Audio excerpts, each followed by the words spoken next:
What up, everybody? Welcome to another episode of the Zoommates podcast. This is the podcast where we're just trying not to get canceled. I'm one of your hosts, Nick Eaton, and to my side, I got my main man, 100 Grand, best friend for over 20 years. In the streets, they call him Cinco the Villain. The ladies call him the Philosopher Chocolatees and Dark Gable. It is Dark Tanya himself. What up, Felt 5? Dark Gable. Yeah. Switch it up on me today. I'm throwing a new one every now and then. I see you, dog. Hey, man, what's going on, man? How was your week, bro? You know what, man? My week was phenomenal, bro. I did something yesterday that I have not done before. What's that? I did an IG live like for an hour. I didn't even know. Yeah, man. Yeah. Well, see, you don't pay attention to my Instagram, brother. I was when I be off on that motherfucker for an hour. You know, when I be off the social media, man, I be off world. I get it. Yeah, so Friday was the first day of Q4. So we are into Q4, and even in that, I still get people who ask me all the time, well, what is print on demand? What is Q4? And I'm just like, okay, well, look, I'm just gonna do this to where now it sits in perpetuity on my Instagram page, so people can know what it is, how you can get into it. I did the who, what, when, where, and why of print on demand. POD. So it was pretty dope, man. Had some folks come in and check in for a second. Man, Cliff hopped in for a second. Oh, he didn't jump on video, but he was in the audience. He was in the comments. Yeah, that's dope. Yeah. And Cinquanta Cox Smith Q came on and talked for like the last 30 minutes. Yeah. So we talked about what Q had going on, a lot of the partnerships and stuff that she had going on. So it's on there, man. And we got a lot of love. I didn't think that, I'm still figuring out Instagram and its algorithms and all this stuff. And bro, it's been less than 24 hours. It's got over 80 views on it already. Oh, that's what's up. There's some dope folks that actually like reposted it, like Ben Dixon and his crew. They posted it on the Like It or Not page, in their story. So I was like, man, that's what's happening, bro. I appreciate all the love out there, man. So hey, that's awesome, dog. That's awesome. So for real. Yeah, so I'm gonna do what I do, cut up a few clips, throw it on YouTube. I'm of course gotta make that content. Yeah, can I say this Go ahead. quickly? Because there's a couple of things I want to talk about, but I just have to say this. I really have a love-hate relationship with YouTube. I do. We're on here now, so well, we're on here What's now. Up, but YouTube? I'll just go ahead and say it. What's up, YouTube? Y'all the best and the worst, bro. Like, I mean, you know what it is for me. YouTube. I've been on YouTube since 2006. I was actually at a certain point monetized with YouTube. And then, Logan Paul did that whole BS with going to the Suicide Force and putting that stuff on his channel. And it hurt all of us. It hurt all the creators. They changed they pretty much moved the goalposts on how you can be monetized. Those of us who did not meet that standard, even though we should have been grandfathered in, we're taken out of monetization. It's so much. And so now, like, the most of my engagement really comes from Instagram. My POD content engagement really and truly comes from Instagram. And I can literally take the same video. You know how I do my design videos. Yeah. I can take the same design video and put it on all of my platforms, and consistently YouTube is just the worst numbers. I can take one video. Man? What is that, bro? Shit? I'm telling you, I'll give you an example. One of my design videos, I just did an experiment. I threw it all up at the same time. I put it on Instagram Reels, I put it on TikTok, I put it on Clapper, which is another social media. And before anybody says anything, no, it's not. It's not what you think. Clapper is supposed to be designed to be a version of TikTok that's more targeted towards grown folks, not in the adult. Well, no. It's not designed for kids. TikTok is flooded with kids, so this is more for grown folks. So we can actually have more clappers on Clapper. You can actually have more clappers on Clapper, but so I put it on Clapper, I put it on TikTok, I put it on Instagram, and then I put it on YouTube. And this is how my numbers went. I need to download this Clapper. I'll send you an invite. On Instagram, it got 1,200 views. On TikTok, it got a little under 400 views. On Clapper, it was almost the same as TikTok. It was like 382. Yeah. On YouTube, 25 views. Now, what y'all doing, YouTube? For context, on Instagram, I have 1,800 followers. Yeah. On Clapper, I have 165. On TikTok, I've got 180 something. On YouTube, I have 898 subscribers. Something's wrong with that picture. What is happening here? Yeah. So that's ridiculous. I have issues with it. It's a few other things I have issues with it, that in terms of YouTube. And I'm really talking to our content creators out there. Listen, whatever platform works best for you, dig into that platform. For right now, the most of my content anybody's going to see is going to be on Instagram. I'm still going to put stuff on YouTube, but like it seems like everybody else is making an effort to really engage their content creators, and YouTube is making an effort to make sure that it's their top 10% that they only get the real engagement. And I just so I'll still be putting stuff on YouTube to a certain extent. But like hell, even Facebook reached out to me and like, hey, we want you to put the Morning Cup of Merch podcast on your page. We can have people can watch it. They can listen to it directly, the RSS feed on your Morning Cup of Merch Facebook page. So it seems like everybody else is trying to make that investment in their content creators except YouTube. And you wonder why y'all are continuing to lose to people like TikTok and like, hell, Facebook just launched Facebook Reels. Right. Oh boy. You know, because they were already testing it on Instagram. So Facebook just strives to be the evil corporation like that owns everything. So yeah, but at the very least, I can say shit. They engage me more than they engage me way more than YouTube. So that's what I'm saying. Like, Facebook pays better. You know what I'm saying? Everything is over there. Almost double the CPM. Yeah, a lot of people are gonna at least creators, who know are gonna go over to Facebook. You know what I'm saying? Like, and let's be honest, even though we be, like laughing at Facebook and stuff like that's for your auntie, they still, I believe, probably have the largest user base out of all of these networks. You know what I mean? Even though TikTok is, TikTok is like the newest, hottest thing or whatever. You know what I'm saying? Instagram is, Instagram is what it is. That's where the, people say all the movers and shakers on Instagram, but Facebook got the numbers. They just Facebook got the numbers, man. Purely got the numbers. So yeah, man. But hopefully, man, all that goes well for you, dog. Like, I've also released some content this week. Hey, wait. Can I introduce it? Please. Go ahead, bro. Here's the reason, because I told you I have been I've been on a mission to make sure I give folks their flowers in real time. Felt has been on a tear. Not only has he re-released Unsafe Harbor, which is my favorite project of his and contains my favorite song of his. Shout out to Warehouse. Yeah. He also released his new single, Black Capitalism, this week. Felt 5. Please talk to the folks about it and how it came about, because it came about is so dope.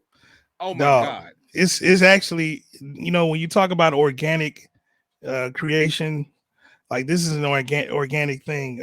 There's a podcast that we listen to, and I'm gonna shout them out here. We've shouted them out before. The Black Guy Who Tips podcast. Yep. It's a long running podcast. It's been running for about 10 years. So last year, they said that they were having trouble, with some of the music. They were getting their shows taken down and stuff like that. So they reached out to the fan base, because they had heard some works that I had done before, and not just me but other fans too, to send them some music for some of their segments. And one of their segments is Black Capitalism, where they actually just read articles talking about, rich black folks doing, rich black folks things and being great and living life out here. You know what I'm saying? So um, I was inspired by that segment to create an intro to the Black Capitalism, and you know, it grew from there. They had a live show actually last week. Um, yeah, it was last week, and I mentioned in the chat because I was in the live show. I said I have a full version of this if y'all want it, and like 50 people started responding. Like it was like ding ding ding ding ding ding. Please give get the full song, the full song, full song. Yes. So I was like, okay, well, I mean, who am I to deny the people? Like, you know what I'm saying? Because like my thing is now, I'm not just gonna be releasing things to be releasing it. You know what I mean? Yeah. Because I've done that, and honestly, it's tiring and it wears you out. So, I mean, this is a built-in fan base. You know what I'm saying? A fan base that I'm a part of because I've been listening to this show for 10 years on a consistent basis.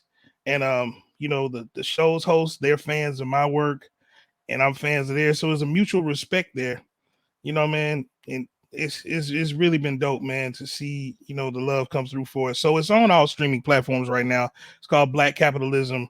It's on all your streaming platforms. If you feel so inclined, you can buy it as well. You know what I'm saying, on Apple Music, on iTunes or whatnot. So I appreciate everybody. And one thing that we all got to do in this life, everybody got to get to that paper some type of way. So you know what I mean? That's the hook. Like every day we get into that paper. You know what I'm saying? And then so it's so I just wanted to make a little motivational music for everybody. I feel like it's motivational, like if especially on Mondays when you don't feel like doing your shit, throw that on. You know what I'm saying? It'll get you ready, get you in the mood to go work your job, you know what I'm saying? Because you're getting to that paper. You know what I'm saying? So I appreciate everybody. Much love, man. And I that's pretty think much that it, man. we're in a really unique space right now among content creators where the need for more organic stuff, the need for more, like, this isn't forced on us, we're not force fed this stuff. We talked about this even going back to when we first started doing the show.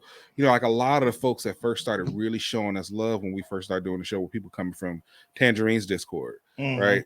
Which Tangerine herself is a content creator. A lot of the people that are in the Discord are content creators, and just this, I think it's one of those things where it hits a little different, because you remember back in the day, I'm gonna sound real old when I say this, but back in our day, when you remember the open mic, like all the open mics used to go and perform at, and very often you be performing to the same folks as get up there and getting ready to perform in the next second. And a lot of times that would be frustrating because it's like, we're the organic fans. But I think it's a little bit different online, right? So it's like, because you can consume, I'm a content creator, but I consume Felt Five's content, right? I consume the Black Guy Who Tips. I consume, Tangerine, CT, Tangerine, Kev on Stage. Man, shout out to Kev on Stage. Shout out. He just appeared on Roland Martin Unfiltered. Oh, man. And this got, you talking about two Black men in media that I absolutely admire. That's amazing. That's awesome. Yeah. Kev just launched Kev on Stage Studios. Roland just launched Black Star Network. These are OTT platforms, just like awesome. Peacock and ESPN Plus and Disney Plus and all. So I think it's just a little bit different. We're in an age now where we as consumers set the market, and I'm talking about Black folks. Listen, no disrespect to our white listeners. I'm talking about Black folks. We make shit hot. Black Twitter makes shit hot. We gave Clubhouse a $4 billion valuation. Man, it's like we're like the number. It's consistently we're the number one export in America. Exactly. You know what I'm saying? It's culture. You know what I mean? I think we're finally waking up to realizing the influence that we have in that and starting to Yeah. shift it. So it's always great to see, because I mean, dude, well, Rod and Karen could have very well been like, oh, okay, we're not gonna put this on there. We're not gonna shout out. We're gonna go to I forgot, it's the one site that pretty much every YouTuber uses for the royalty-free music. You know, we'll go get our music from there, right?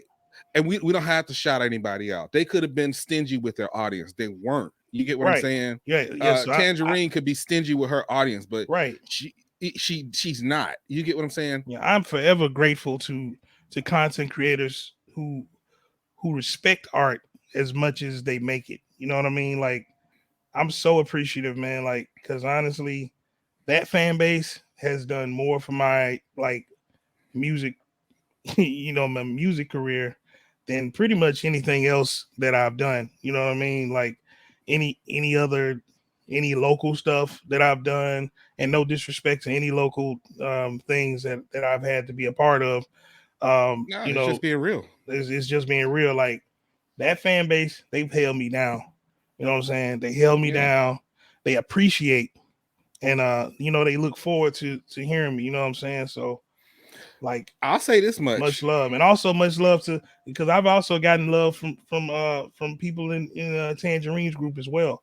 So, like, I definitely appreciate, you know, all of the love. You know what I'm saying? It's amazing, especially after so many years. You feel like you're bashing your head against the wall to the point where, you know, it made me want to quit for a long time. I mean, hell, we talked about it on this show. You know what I'm saying? Like, you know, it was a time like I was like, I'm not working on any music. Like, for what? It's like I love it, but you know, and I'll create whenever the spirit hits me. But fuck if I'm be doing this shit till I'm 60. You know, shout out to Fonte. But you know, like I'm just like, okay, well, maybe there's a reason to do this. Listen, I'm not just let me screaming say in the this. ether. We ain't just do no, like, you know, we talk about, you know, our group, why not? I don't think we've ever said the name on the show, to be honest. I don't think we have either. Felt and I were in an R&B group called Why Not, and we were in this group for years, and we were able to do some amazing things. I mean, we toured the entire Southeast. We had a #5 record in Germany. You know, we got radio. We never spent a dime on radio play, and we got it. We had people who, you know, really were like, "Oh shit, I thought y'all really were a hard national for group." that though. We worked really, we worked really hard for that. We worked real hard for that. You know, but to not have to spend any money. But for me, I got to be honest. One of the things that always gets me is that we did all that without the internet like it is now, right? And so what we were able to accomplish then, dude, I swear, and I always joke with Felt about this. It's like, bro, I always, every year, at least once a year, somebody from Germany hits me up about getting our old album. And it was just like 3 weeks ago, somebody hit me up. I was in the tub, my dude, and I get a message at like 5 a.m. I'm looking for the Why Not album. I will pay. I'm a private collector. I'm just like, bruh. Like, the peak of Why Not was like 2005. It's 2021. Right. You know, but even with that, the things that we've been able to accomplish since then, and I'm telling y'all right now, I'm not bragging on my dude, but Felt is heavy in these podcast streets. Whether it's through his music, his intros, he's heavy in these podcast streets. So I legitimately, as we were talking, I just created a shirt. It inspired me to create a shirt. I support content creators who support content creators, and I'm telling you, bro, like, it's just, we're in a whole nother realm of things now, and a whole nother realm of possibility and what we actually can do. And man, shout out to all the content creators out there, because this shit is hard. Speaking of that, speaking of supporting content creators, I'm definitely gonna buy that shirt. Let me know when you put that up. I'm definitely getting that one. Yeah, definitely. Yeah, I'm gonna rock out this one for a minute, man. I gotta think this one's gonna be pretty dope. But so anyway, man. So yeah, shout out to everybody out there doing content. You know, fourth quarter's coming up, so I'll say this much: if you're doing content and you don't have some type of merch, you're kidding yourself. So even if one person listens to you a week, that's one person that's dedicated. So, man, Phil. Oh. I feel the heaviness coming on. You know what? It's getting it's heavy, heaviness. dog.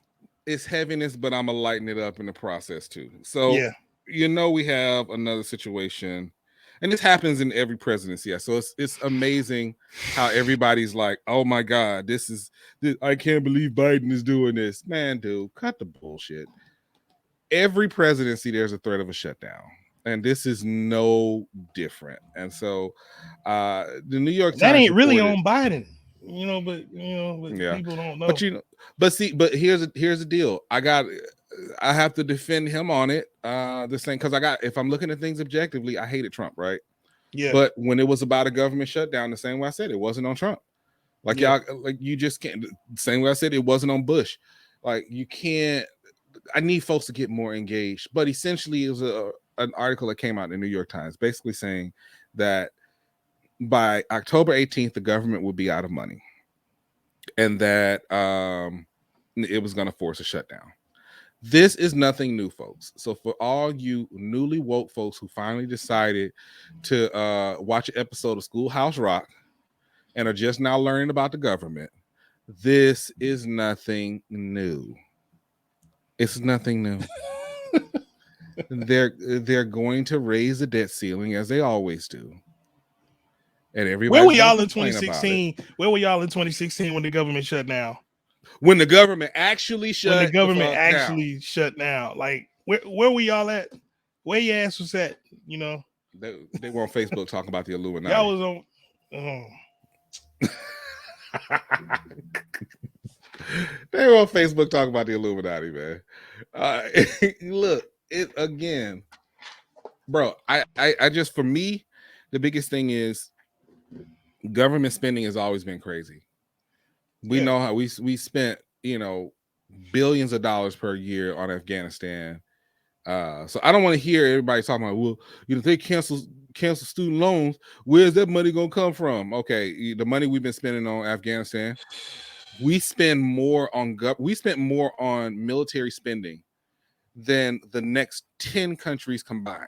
Do y'all realize that this is like the first time in a long time where any money has gone to the people? Y'all could be like the state of Alabama, who is using pandemic funds for goddamn building prisons. And you know what I mean? Like, okay, this is what we doing, K Ivy. I mean, so we just out in the open, just using pandemic relief funds to build some fucking prisons, huh? That's what's happening. Let me explain something to you. I know I know that's a diversion, from the topic. It's not a diversion. I think it's right along with it. But let me explain something to you. If y'all don't vote K Ivy out of office in Alabama, I'm just gonna be completely and totally lost on Alabama. Brother. But we'll get to that. I am. I'm a vote. Oh, I know. See, here's the thing about it, and I ain't being funny. I know when it comes to it, Phelps not gonna play around about that shit. Phelps gonna vote, and Phelps gonna tell a friend to tell a friend to tell a friend, and that's how he's always been. That's how I've always been, because I was raised like that. You know what I'm saying? Yeah. I remember I went through my little period of, oh man, that shit don't matter. Like, this was back in like the early 2000s. Like, I voted for after Bush won. I got disenfranchised with politics for a little short minute, but my folks stayed on me, and I did the reading, and now I understand how important this is. Like, particularly in the last 12 years, like I've become acutely aware of how important that it is. I was still voting all the time, but I mean, like, now I'm just, if you're not engaged politically now, shame on you. Okay. Like, I mean, and when I say, and I'm not all the way politically engaged, like I'm not, Nick is way more up on the stuff than I am, to be fair, but I know enough to know that when the government shutdown is coming, that is not on this one ain't on Biden. You know what I'm saying? Like, I understand that Mitch McConnell and the damn Republicans refuse to raise the debt ceiling. You know what I mean? And I know what that means. So you got to at least know something, guys. You live in this world. You know, you can't just be aloof to all of this shit. It's not all sunshine and VMAs and BET awards. You know what I Oh my mean? God, Like, right. I'm not trying to be funny or be, you know, sound like your uncle them. But we unk age That's now. the We truth. unk now. Yeah, We unk now, bro. we on age. You know, I'm We unk cool age. with that. I'm cool with Yo, that. I will say President Biden did sign a spending bill on Thursday evening that Yeah. extends federal funding through early December and provides the emergency support to avert a government shutdown. He did this on October 1st, even though it was set to shut down on October 18th. So he did get ahead of it. Yeah. So, you know, that's knew the it was type of gonna stuff happen. I'm talking about. He knew it was going to happen. You know Right. what's gonna He happen. knew it was going to happen. But Black Twitter. Oh, the wokety wokes, the newly wokes. Not the wokey wokes. Not the wokey wokes. We got a clip, and hopefully we don't get flagged this time. But we got a clip from TikTok. Black Twitter is undefeated. Y'all check this out. So in this week's news, the US government will run out of money by October 18th. They're broke as hell. And they're getting zero sympathy from the good folks at Twitter.com. Should have pledged allegiance to the bag instead. Maybe skip the morning Starbucks runs. Give them $1,200. That should be more than enough. Onlyfans.gov. Y'all don't got 6 months of savings? Somebody put a job application for McDonald's.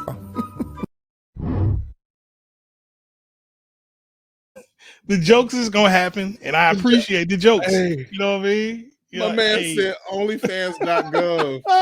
Yo. Onlyfans.gov. Yo. I mean, you know, there are a few you know, people that could do that.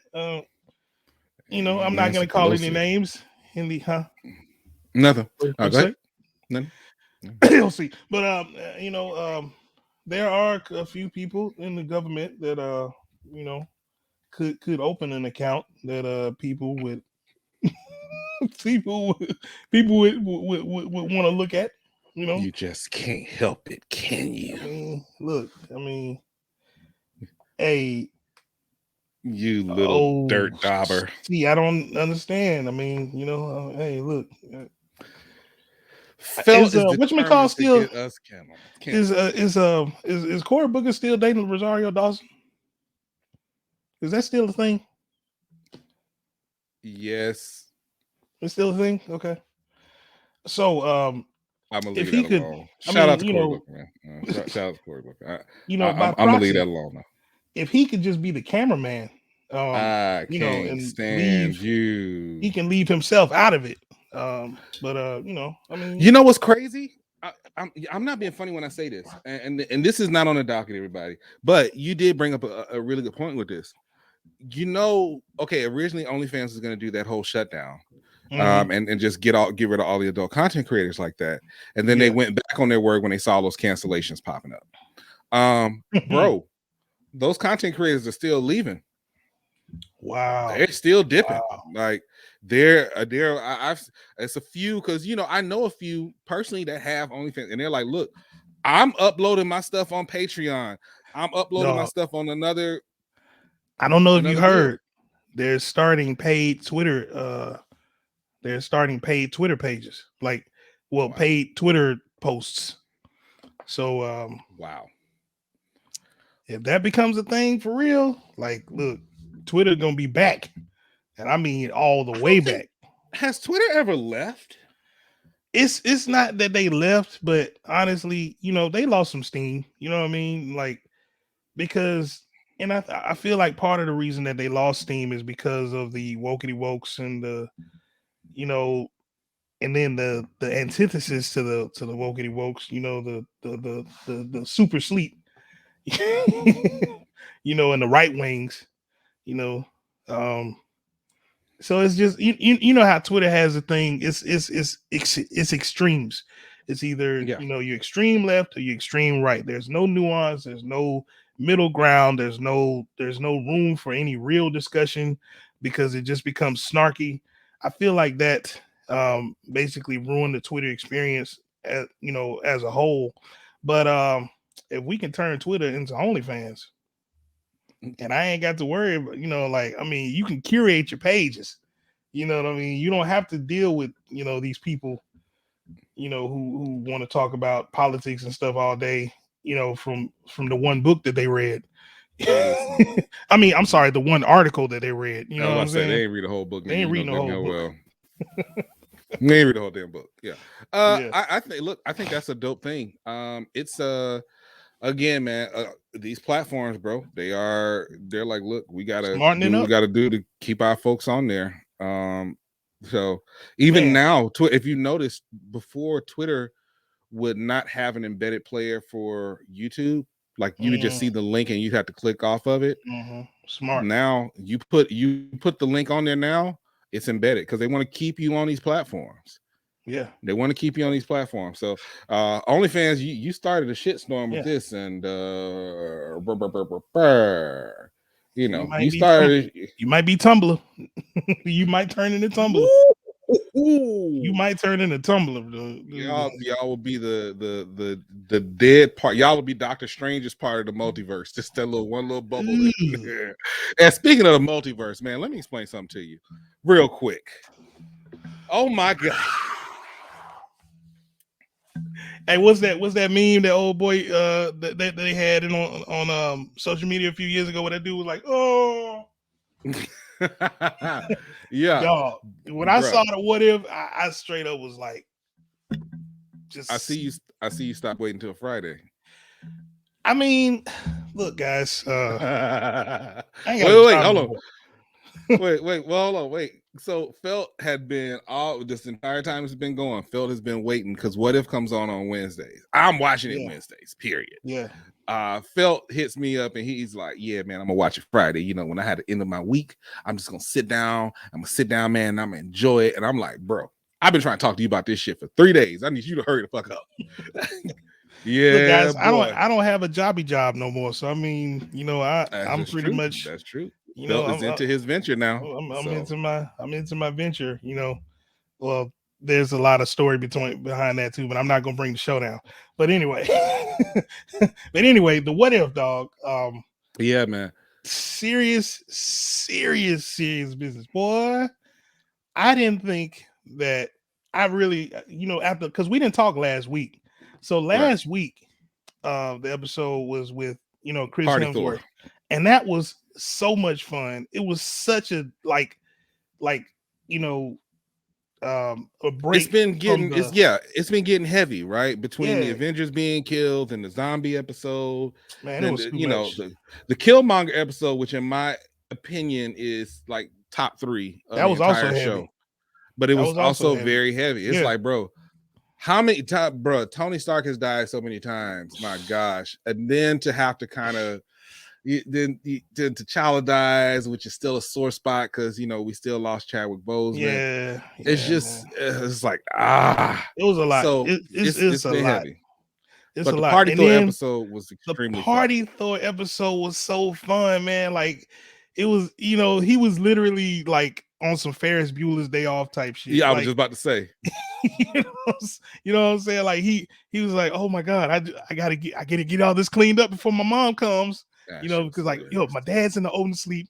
We chilling. We're gonna go to Earth because nobody cares about Earth. We're gonna party there.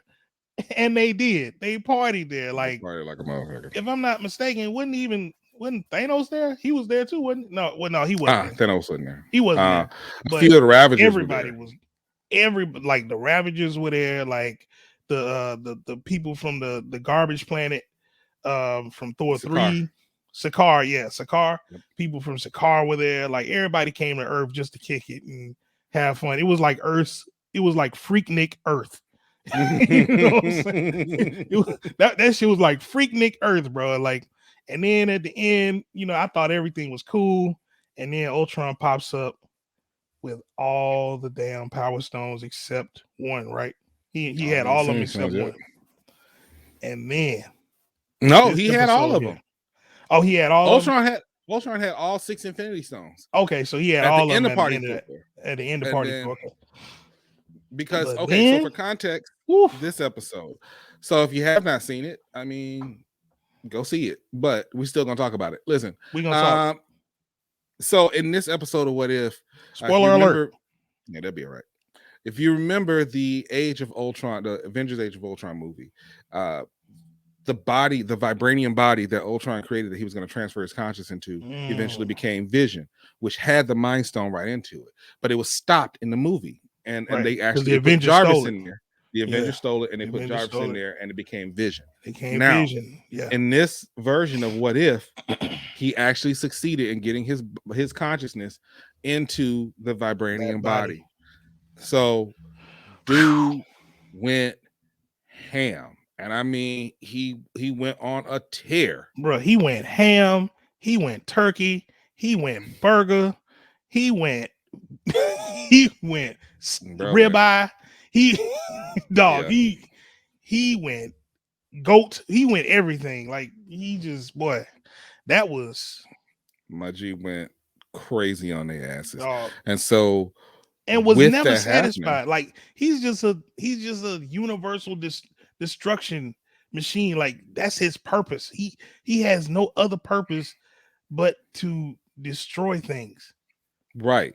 So when he did finally succeed on Earth, then next thing you know, Thanos pops up and he's got the other 5 Infinity Stones. I was about to call him Vision. Ultron turns around, looks at this nigga, and slices him in half. Bruh, right before he says, fascinating. And then just fascinating and just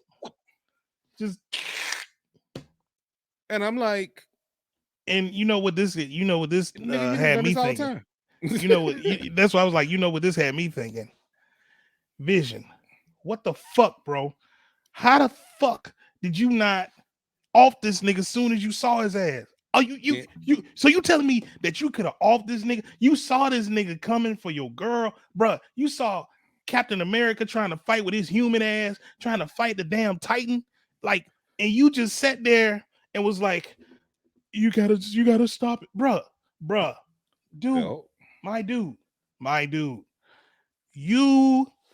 mean, even before he got injured or whatever, man, you could have flew out of space and just off Thanos with the Mind Stone, dog. You could have just went up there, snuck up on Thanos, and just been, and we would have had no Infinity War, no Endgame. All would have been well with the universe. But your ass is friendly, bruh. He got injured. Like he got fucked up pretty bad. But you heard what I said. I said, look, I said even before all that happened, you could have flew your ass out of space. You know, you could have found Thanos. He didn't know. Like he knew, bro. Everybody knew the threat was coming. Everybody knew that threat was coming, dog. He could have, man, as soon as he seen Thanos, he could have just been like, fascinating. Over with. Done. Finito. Listen, he was look. He was trying to get some ass. I'm pissed off at Vision. You could have had all the ass you wanted to if you had stopped an existential universal threat. I'm mad at you, Vision, bro. Apparently, listen. You suck, Vision. Apparently, let's just keep it real. Apparently, whatever Wanda and Vision got going on, they apparently got that on Thial. Both of them. Because this got to be so good that they both say universe be damned. Because they have said to hell with the universe on several iterations, whether it be Infinity War, WandaVision, about 2-3 episodes of What If. They like, man, to hell with the universe. We kidnapping folks. We putting their children in rooms and locking them up. To hell with this, because I got to get to that. And my thing is, Wanda has got to be sitting on a monster. Wanda definitely is sitting on a monster. I will also say that Vision is a robot, so he can go as long as she needs him to go. You know, you feel me? Like, so it's a problem on both ends. But I don't even want to touch Wanda because I feel like she'll put some of that dark magic down there, and you'll end up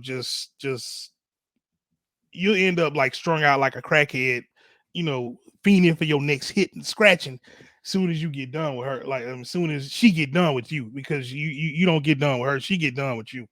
I can't. I can't explain a TV title badly. Psychotic witch loses her mind over sex toy. But They can't seem to get enough of each other. You remember Dr. Manhattan and Watchmen? Like, yes, I feel like Vision is the version of that actually cares. You know, because Dr. Manhattan ain't care. Dr. Manhattan didn't give a shit. He was just over there doing his thing, but he was also working on some building like a planet or some shit. You know, this nigga Vision gives his full, attention to Wanda. Man, so listen, all I'll say is the finale is next week. Y'all seen Vision with them gold chains on? Y'all seen y'all know y'all know he one of us. Yeah, y'all know Vashon. Yeah, Vishon. Y'all know Vishon one of us. You know what I'm saying? You know how we do with the white women's. You feel me? You know. So yeah, I get it. Pissed off at Vision. That's cool. Vision, you suck, man. You could have killed Thanos in 3 seconds. I'm mad at you, bro. This nigga gets all the Infinity Stones, goes onto a tear. Now he's tearing up all the other worlds in the galaxy. And just when he's just like, it's done, it's finally done, Uatu has to open his fucking mouth. He was aware. Shut the fuck up. If you would have shut up for 5 seconds, this nigga might legitimately have deactivated. Yo, all he had to say was nothing. Like when dude was like, "Who said that?" Shut the fuck up. Don't say nothing else.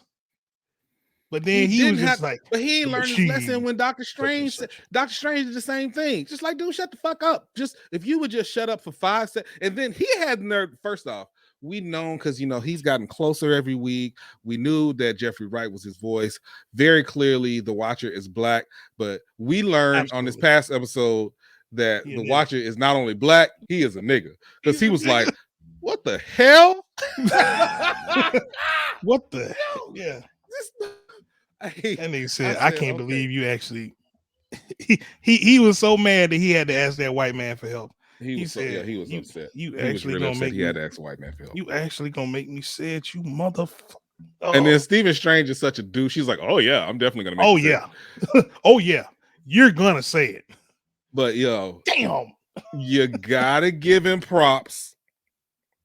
You dog. Listen, he walked up out of there like lightning from Jamaica, dog. Like when he got in that battle armor.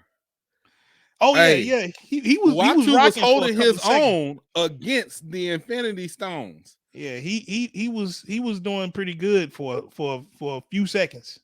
Yeah, but only a few. So I was a little disappointed. Here's my question though, because remember, Gamora was on not Sakaar, but she was with the Guardians when Ultron came and destroyed that planet. Mm-hmm. So who the hell did Thanos kill to get the Soul Stone?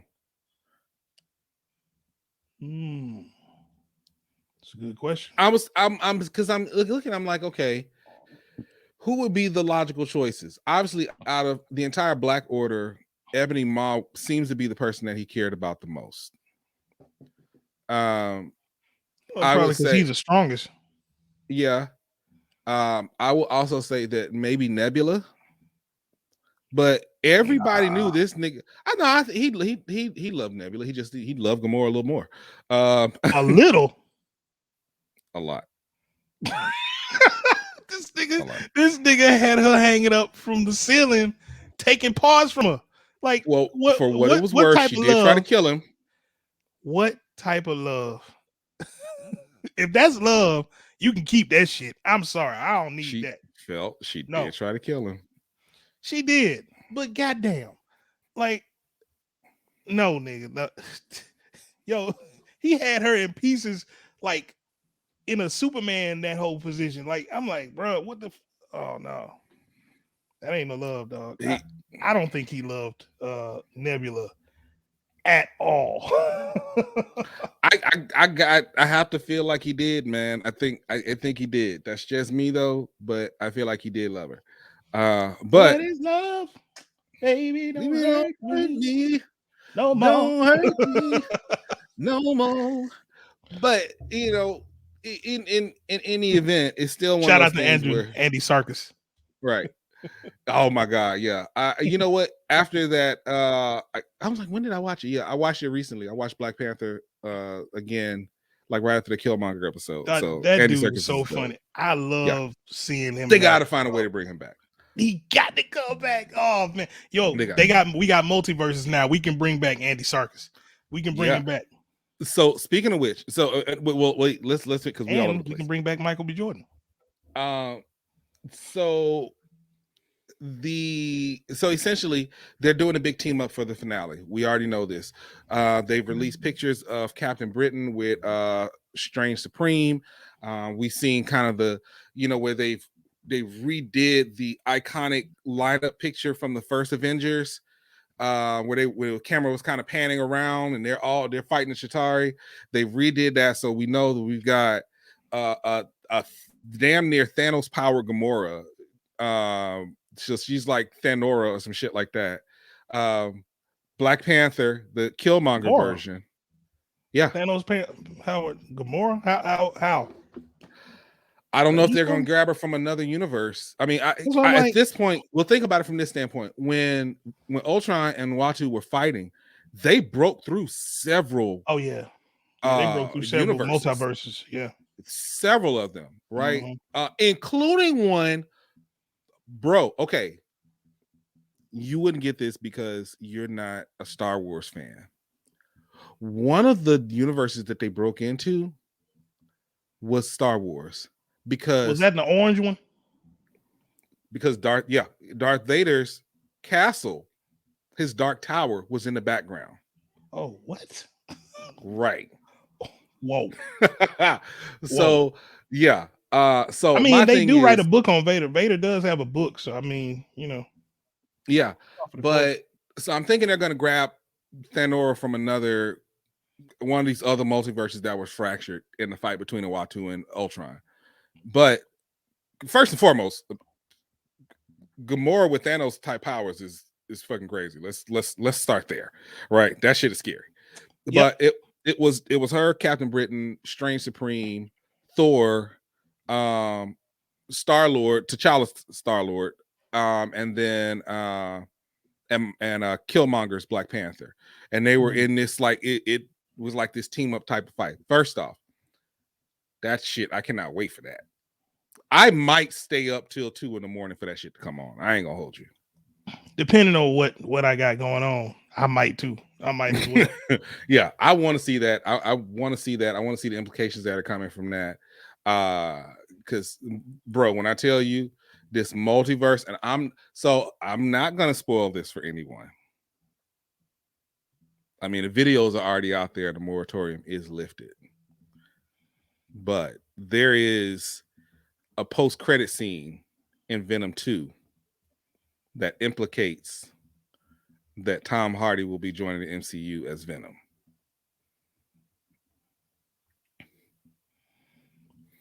Okay, now you bullshitting. I'm not I'll send you the clip. I'm not gonna play it on here, but I will send you the clip. Is Venom on any streaming services, or is this just in theaters? It's just in theaters. Okay. Yeah. By the way, wow. Did you saw the first one, right? No, I'm gonna watch it though. I'm gonna watch it. I never, I'm a bit of a snob when it comes to my Marvel films. If it ain't in the Marvel universe, I kind of just, if it's not in the MCU, I just kind of like. Well, okay. So let's put it this way. And once you see this clip, because I'm gonna send you the post credit clip. Yeah. Once you see this clip, we always talk about how we trust Kevin Feige, right? Mm-hmm. We always talk about how we trust Kevin Feige. If this is a situation where Kevin Feige is like, yo, we about to bring, because it's pretty much, it's set that it's in there. We're about to bring this Venom into the MCU. Don't you think, if we trust Kevin Feige and we trust the MCU, that they made a good enough movie, a great enough movie, and a great enough character to where it deserves to be watched in that same fashion? Yeah. That's my thought process on it. I definitely give you that. I definitely give you that. Now, I just hate that Tom Hardy won't come in as Wolverine, because that's what we wanted. But I got a couple more folks I could see as Wolverine. Yeah. I got a couple more folks I can see as Wolverine. Let me just say this. If you guys have not seen the first Venom, Tom Hardy is phenomenal. Tom Hardy owned Venom. Tom Hardy owns Venom. And the dialogue between them is even crazier because Tom Hardy also plays the voice of Venom. Tom Hardy's a brilliant actor. Brilliant actor. You know that, yeah. And he definitely did his thing in this. And after seeing Venom 2, he definitely did his thing. The setup for Venom 3 is going to be so sick. It's got to be a part of the MCU. On top of the fact that Woody Harrelson as Carnage. Oh, man. That's going to be so well acted. Let me tell you something. As a fan, because little known fact, Venom is my favorite Marvel character of all time. My favorite. Billy Hogan kill that role. Dude, I mean, I saw the movie yesterday. Bro, Woody Harrelson murdered that role. Woody Harrelson did. What's so crazy is I've not seen Woody Harrelson in a role this good that damn near scared me since Natural Born Killers. Bro. Wow. The Carnage, the CGI on it was so comic book accurate. It was nigga. Man, watch the first one. Go watch the second one. Okay. I just sent you the post-credit clip. Okay. I'm telling you. You sent this it shit is finna be. No, I sent it. I text it to you. Okay. It's about to be crazy. It's about to be crazy. And I will also say that without doing it, they were able to introduce in the post-credit clip, they're lining up the multiverse. You'll see what I mean. So after you watch you're telling me, and they low-key just introduced the mutant into the Spider-Verse. What you're telling me is that Sony and the MCU have ironed out whatever the issues that they have. Hell yes. Man, listen, let me explain something to you. Well, it's a couple of reasons they're gonna have they got to do it. It's a couple of reasons they got to do it because there's active litigation for the I forgot the guy's name that created Spider-Man. His estate is trying to get the rights to Spider-Man back now. It's basically like the copyright law where you know lifetime plus X amount of years, and then you can revert back to the estate. So now the family is suing to get the rights back to Spider-Man, and if they win, they can get the rights to Spider-Man as early as 2023. Now, does that mean that you'll never see it on Sony or ever see it in on Disney again? No, that's not the case. What it means, though, is that they would likely go through, get the rights reverted back to them, and then relicense it to both Disney and Sony. And so now they just got to pay for it. Exactly. So Disney is preemptively suing for it, which I'll be honest with you. I think there's a difference between, I'm going to sound like the establishment here. I'm going to sound very anti-creator. If I'm at home and I'm writing a song and I sign to a label, I feel like, okay, that was my created work. I'm entitled to it. I own it. After a certain amount of years or whatever we work out, it reverts back to my estate after I'm gone. Mm-hmm. But if I go to work for Marvel and I create a character and that character happens to blow up, that is a work for hire. It depends on if you, that's why they have the people sign, the agreements when they first, get on. But the problem is they kind of lump it under they use the copyright law as a precedent for the lawsuit. And again, if I'm going, okay, Nick, we're hiring you to create a character. We're going to pay you to create this character for us. Yeah. I don't personally think that my estate should get the full ownership of that character after I died. I know that's anti-creator, but in a work for hire situation, and here's the thing, I've done work for hire work as a musician, right? Yeah, as have I. Yeah. I just personally don't. If you hire me specifically for this task, then I just personally think, okay, you hired me for this. That's like me saying, oh, okay, my illustrator that does, my some of my more detailed graphics for my t-shirts, that if I die tomorrow in 70 years, they can come after my estate and say, oh, well, actually, because he created that for Nick Eden, our family now owns the rights to them. I don't think that's right. I don't know. I could be looking at it wrong, but I personally don't think that's right, because this is like, bro, I paid you for this service. I tend to agree. Yeah, I actually do tend to agree, because it's a similar thing going on in the producer community.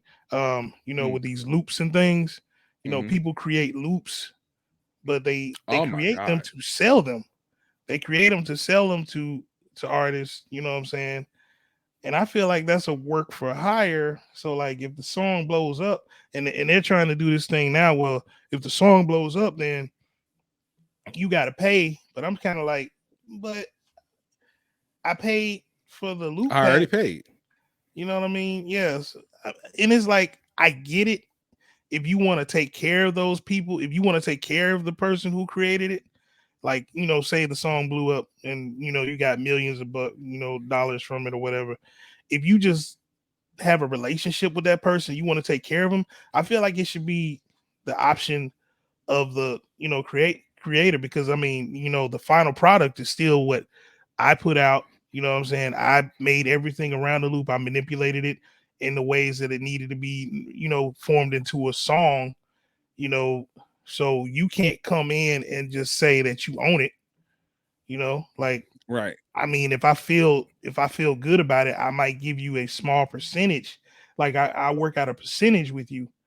You know what I mean? But you don't have to do that. But you shouldn't really. I mean, yeah. Well, here's the reason I say that. I feel like it should be you can. I feel like they don't need to have the entirety of the rights, but I do feel like they should get like a little bit. You know what I mean? That is business. Me and you say that I made these loops, right? Because see, here's the other part of it.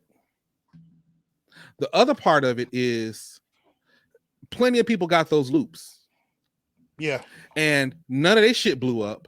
Your shit blew up for a reason. Yeah. So you were, in my opinion, the determining element as to why that went as far as it did, because it didn't go this way with all these other folks. Yeah. So for me, if I'm you in that situation where I purchased these loops, okay, cool. You know what? This did very well. Now, while I'm not giving you a percentage of this, because this was the agreement that we had going into it, I'd like to enter into a further agreement with you where I need some exclusive loops. I need your A1 stuff. I'll pay you top dollar for it, because there were elements of it that contributed to this success. Now, yeah. I say that to say a continuing relationship from that point on, and we establish something brand new, and you can put whatever you want to in the parameters then. That's cool. Yeah. But I don't think we had the work that's already been established. Yeah. Right. That'd be no different if I buy a non-exclusive track on BeatStars and that track blows up. Baby Girl in Detroit did that. What's her name? I think the song was Karma. You don't have to worry about this. She bought that beat off BeatStars. Yeah. Now the song blew up, and then she went back to the producer and was like, "Okay, listen, for everything that's been up until now, you ain't getting that.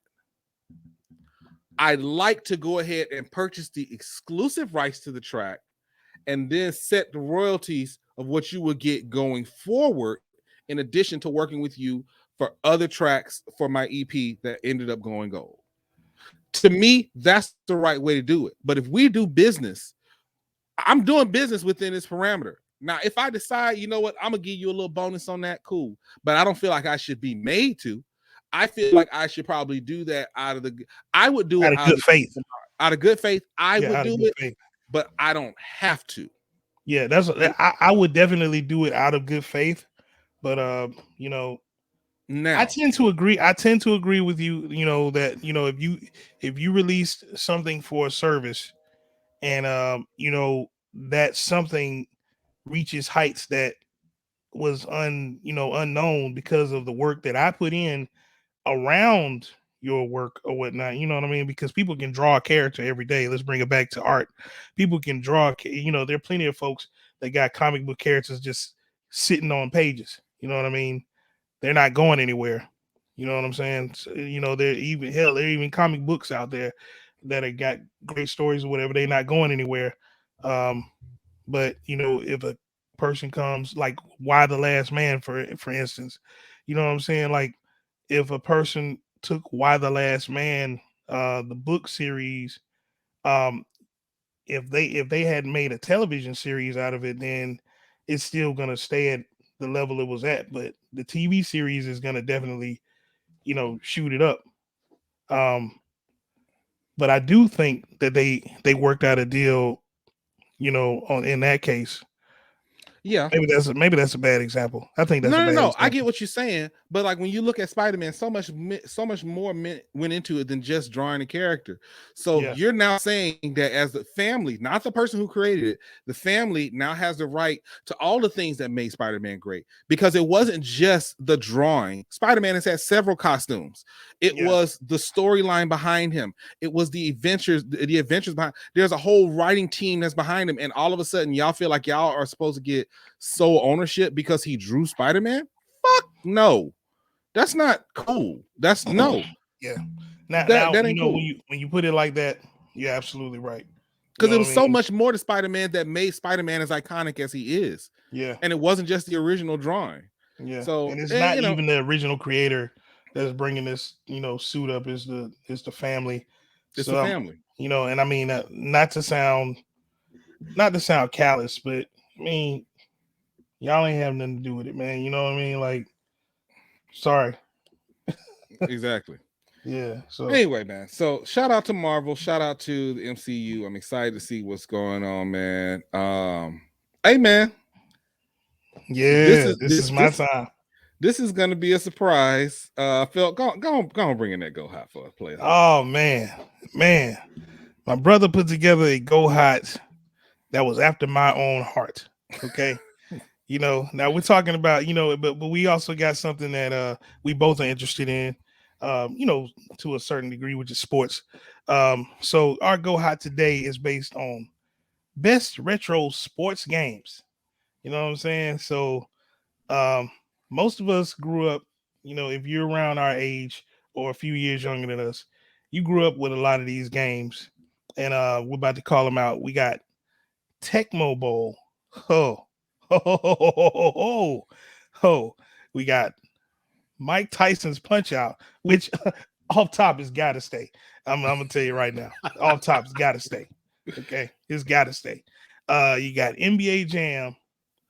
Okay, which everybody, you grew up in the 90s. Is it the shoes? You was a fan of NBA Jam. They even make, right they got like 2K Battlegrounds, which is basically the new NBA Jam. Now I saw my godson playing it the other day. It was dope. And also we got the first, I think this was the first, this is probably the second basketball game ever made.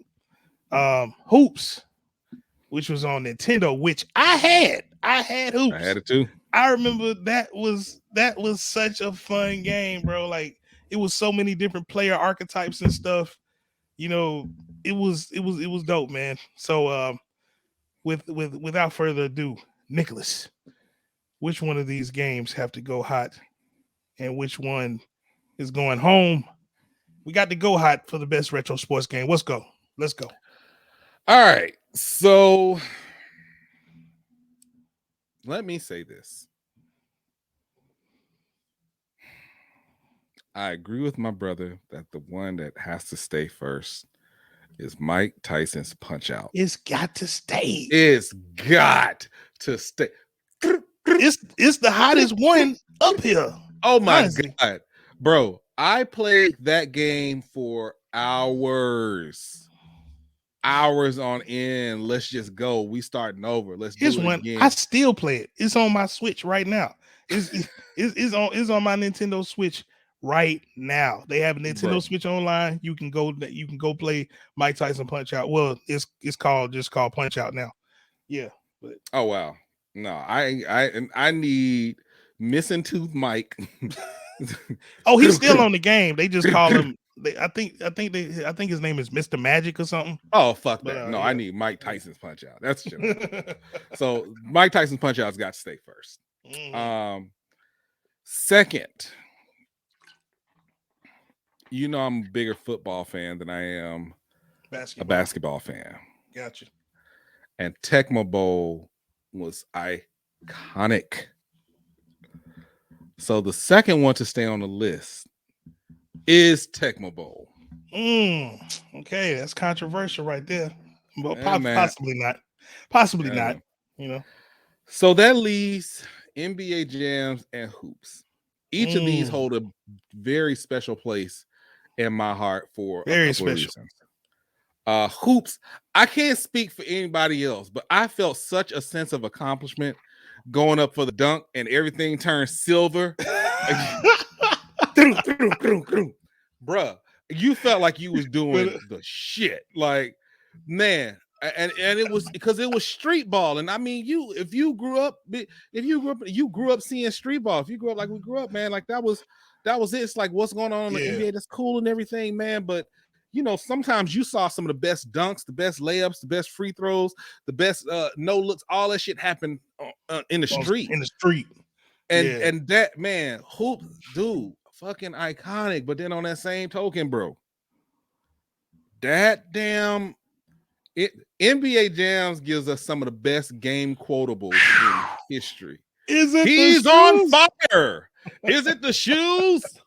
Man, when you get to hitting them jumpers and the damn net start catching fire, it's like, bro, man, hold on, like this. He's like, heating up. Like he's heating up.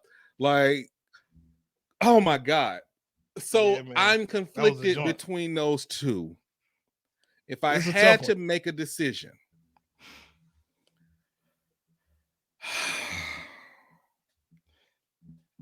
it's gonna hurt. It's gonna hurt either way.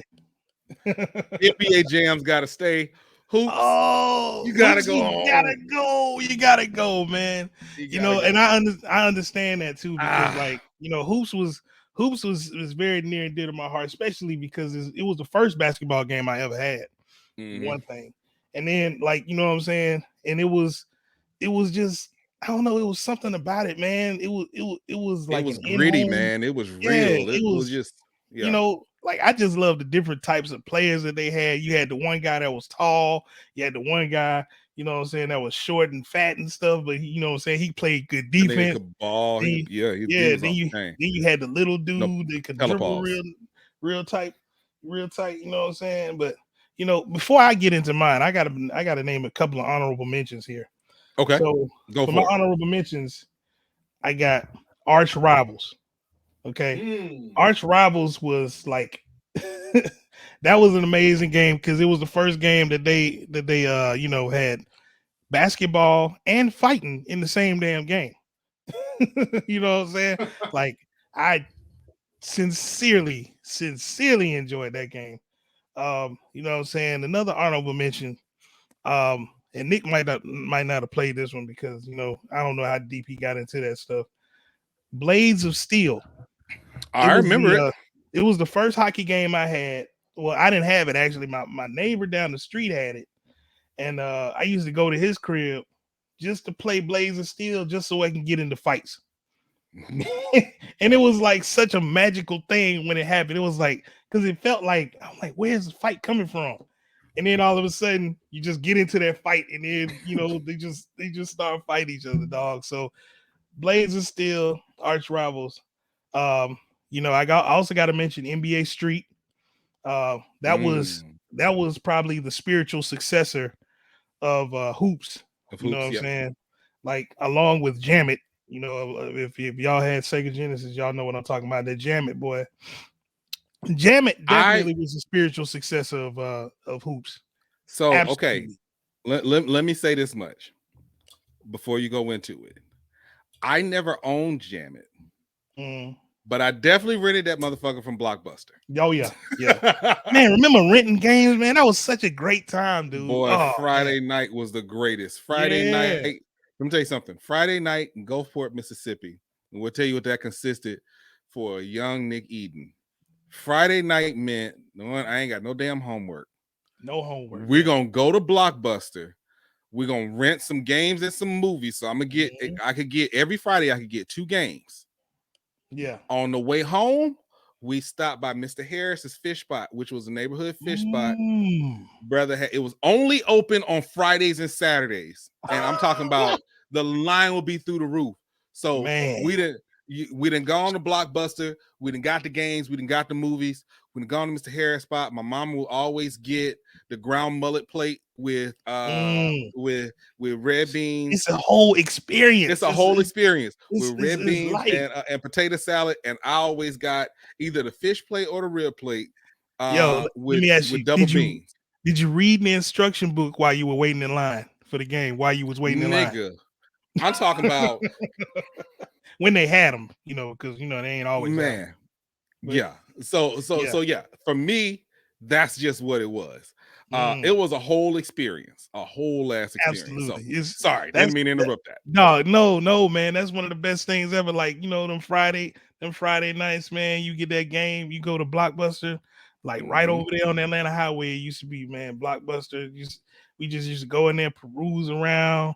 You know what I'm saying? Like I could only get one game. So but it was cool. It was still cool though, because I get my one game, I make sure it was something that I wanted. But every now and then you get an L. But for the most part, they was pretty good. But that Jam It, dog, that was definitely a dope game.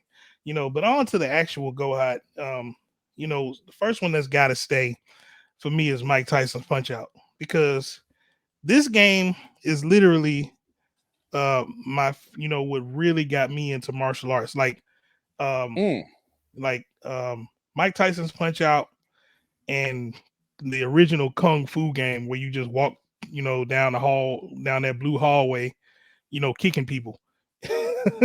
But Mike Tyson more so because it took actual skill. You know what I mean? I mean, it was quirks to it. You know what I mean? But you had to figure out the quirks of each boxer. You know what I mean? So it was so much fun to try to learn how to beat every one of those characters, especially when you got to the more difficult ones like Ball Bull and King Hippo. You know what I mean? Like the first time you fight King Hippo, you're gonna lose because you don't know how to attack him. You know what I'm saying? Like King Hippo was a goddamn beast. King Hippo was a beast. Damn, Ball Bull was a beast. You know what I'm saying? When you know what I'm saying? If you figured out how to avoid that bull rush. Well, you can't avoid it. You just got to block it. And then when you know what I'm saying, when he weakened, you can tell I've recently played this. I was just about to say, I remember this shit, but boy, you remember this shit. I'm telling you, I played this shit like probably a couple of weeks ago. You know what I'm saying? Like, the Indian dude, it was racist. It was horribly racist. As motherfucker. So because when you remember the dude when his turban started blinking, that's when you knew how to hit him. You know what I'm saying? But anyway, that was, that's definitely got to stay. First of all, they could never get away with that now. Ever get away with that now. But the next game that's got to stay for me is hoops, man.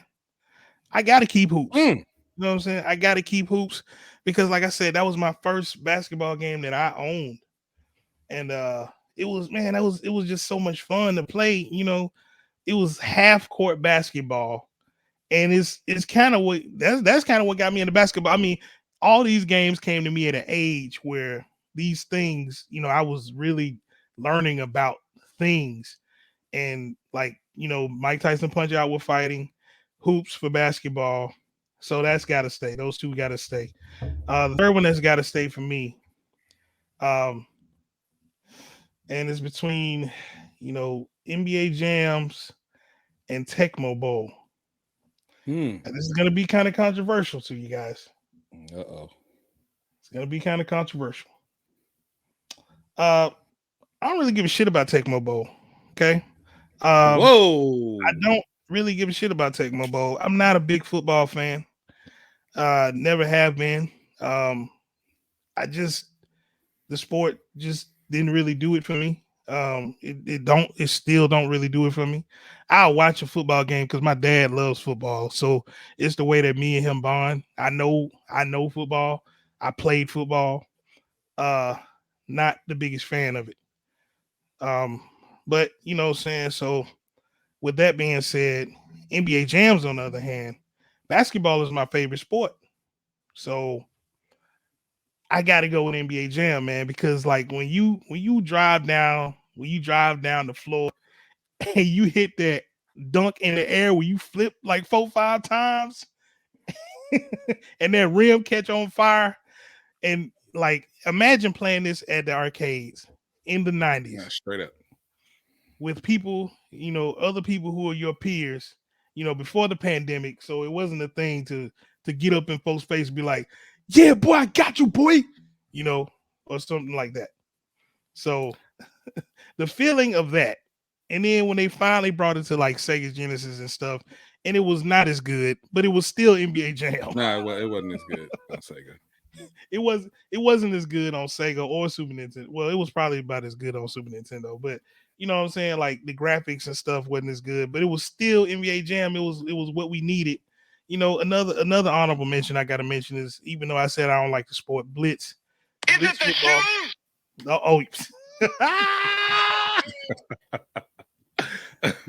I gotta shout out Blitz too, because that's the only game where you can pull off whole ass wrestling moves on people while you're doing football. I'm surprised Nick ain't putting no wrestling games in here.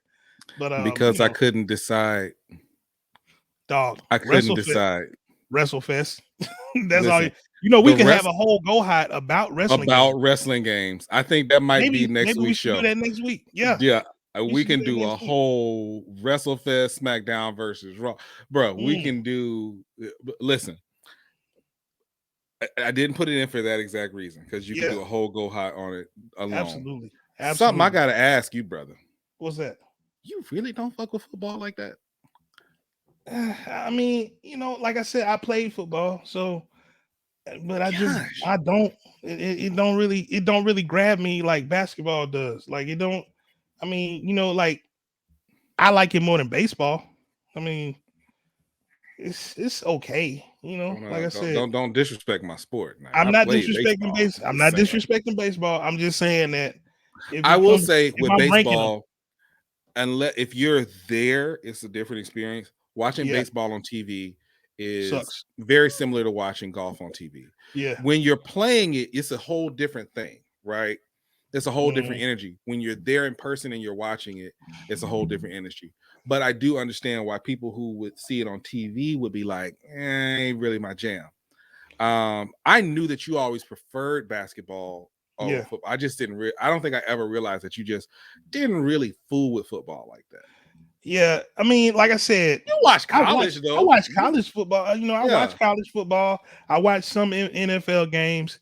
I'm just not into it. You know what I mean? Like I'll watch it. It's like if like yesterday, everybody was watching. You don't have a professional team. I just thought about it. Yeah, yesterday everybody was watching, college football. I was watching the Wu-Tang Saga on Hulu. Like, I mean, it don't really. I don't care if I missed the game. Like, you know what I'm saying? Like, I watched a little bit of Auburn and LSU yesterday. And, like, I don't even remember the final score for that game. I think LSU won, though. Let me say this much. In terms of college, I ain't going to hold you. Yeah, but he don't like football. In terms of college, I do not watch. I used to be an Alabama fan, but it was more for conversational purposes because it works in different circles professionally to have it work. Here's a quick tip for all you brothers and sisters out there that are looking to kind of excel in the professional world. you've got to have at least one college team. You can go without a pro team if you've got a college team that you are remotely familiar with. And people are bananas over this. They are bananas over it. Listen, in the South, look, if it's not the Gators, if it's not the Tide, if it's not LSU, Ole Miss, or the Dogs, you pick one. You just pick one. So if you don't, get vaguely familiar with it. But I don't. I stay. I'm or the Cane or the U or you right, know or the U. You can get away with one of them. You can get away with one of them Pac-10 teams too. Right.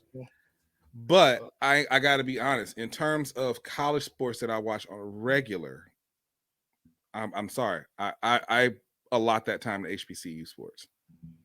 So hey man, I'm watching the SWAC. I'm watching the MEAC. I'm watching the SIAC. I'm watching that's what I'm watching. I'm watching Bama State, FAMU, Jackson State, Alcorn.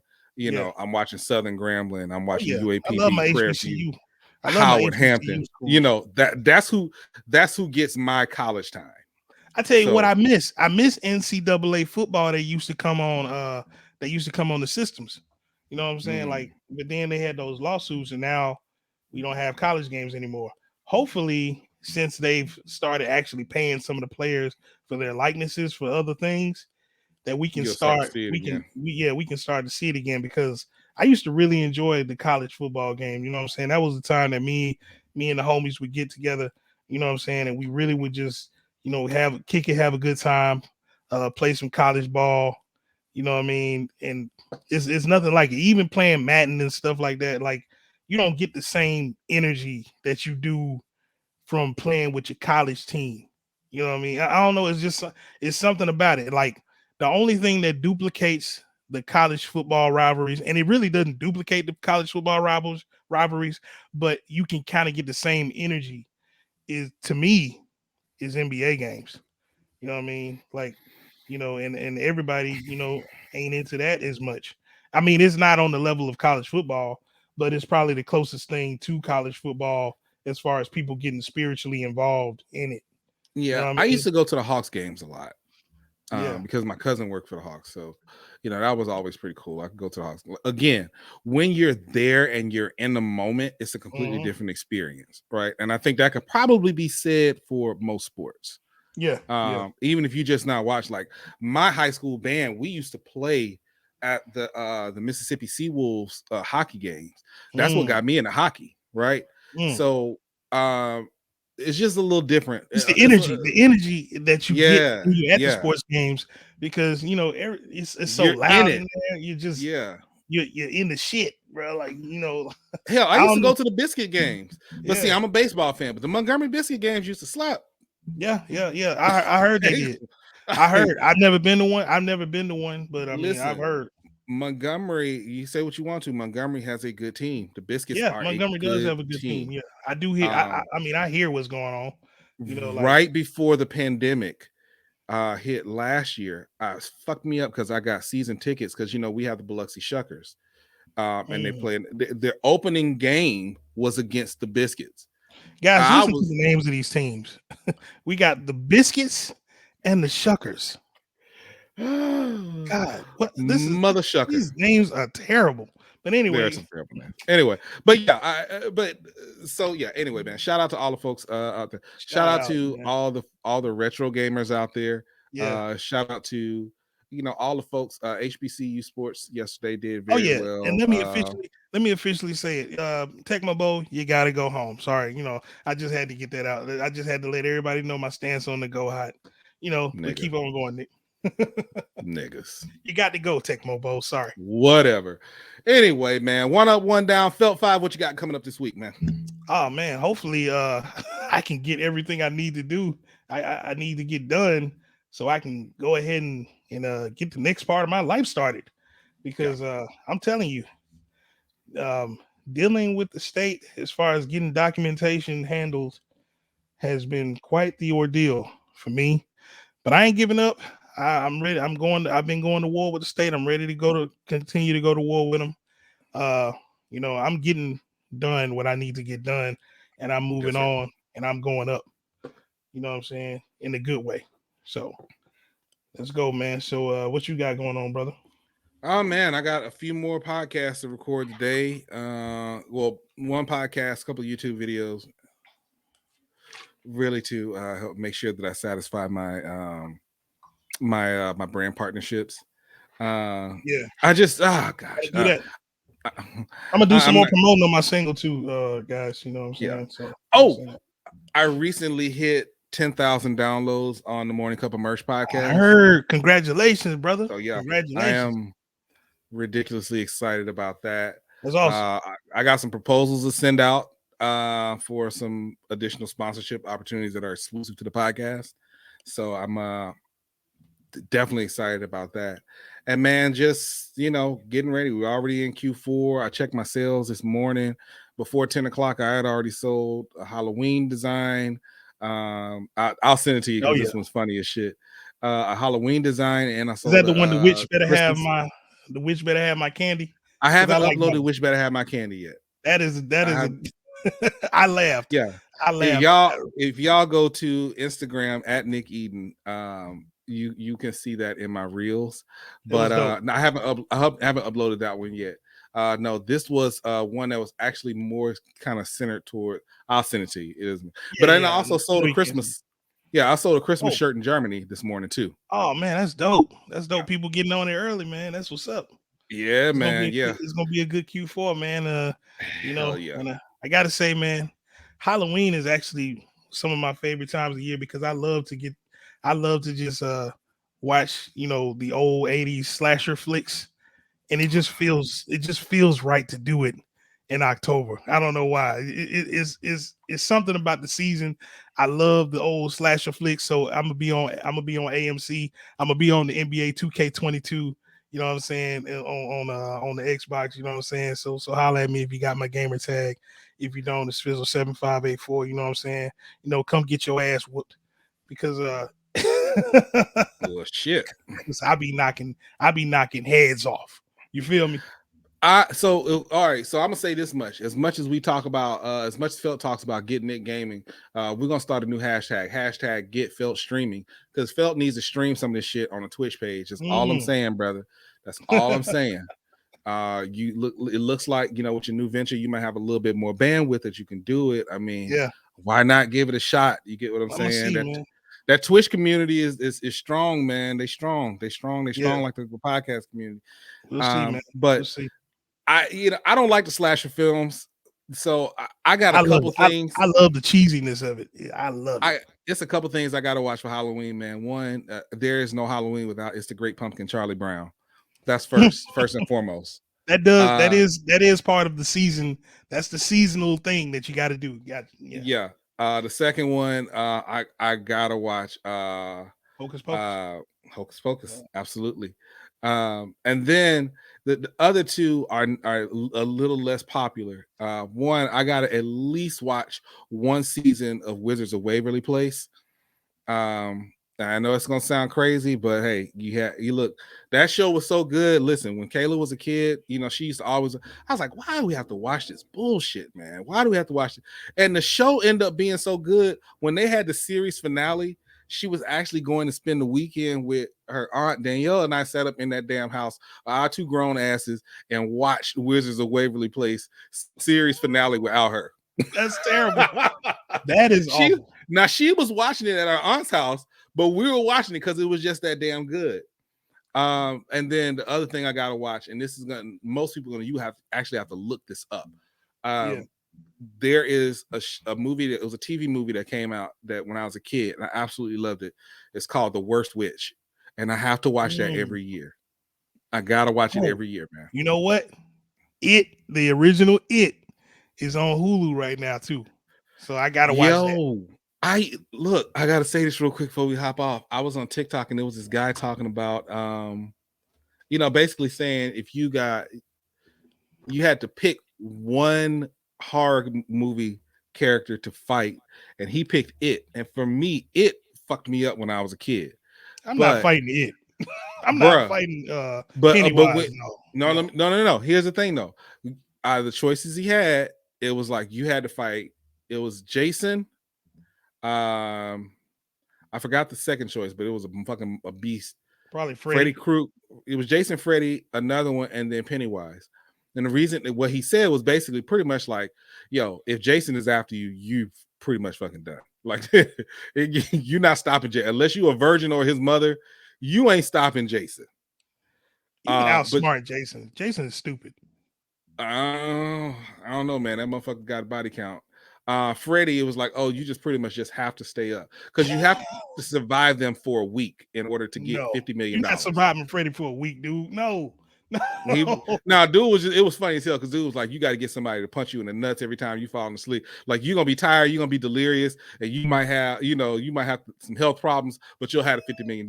But he was like, bro, Pennywise got washed by a fat kid with no rhythm, a blind motherfucker. Like he just like he went in.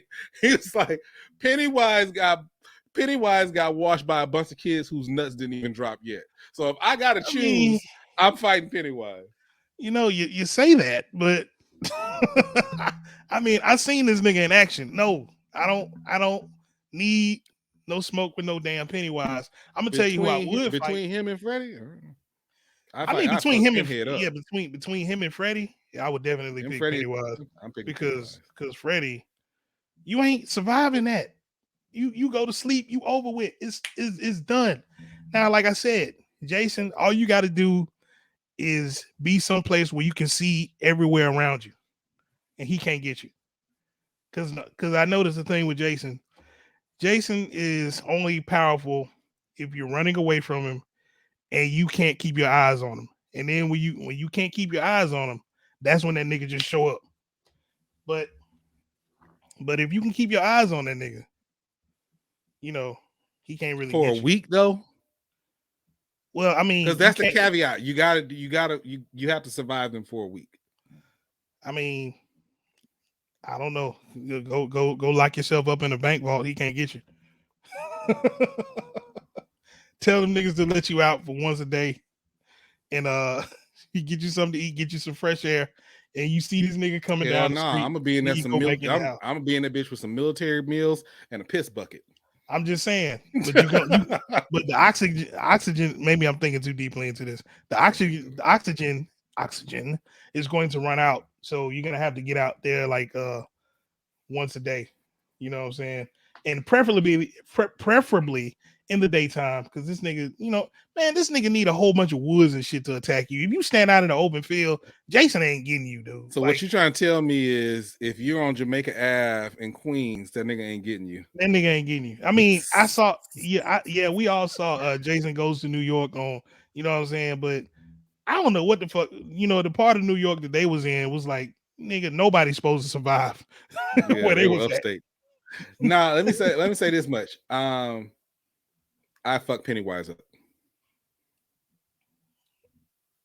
I fuck Pennywise. I fuck that nigga. Okay.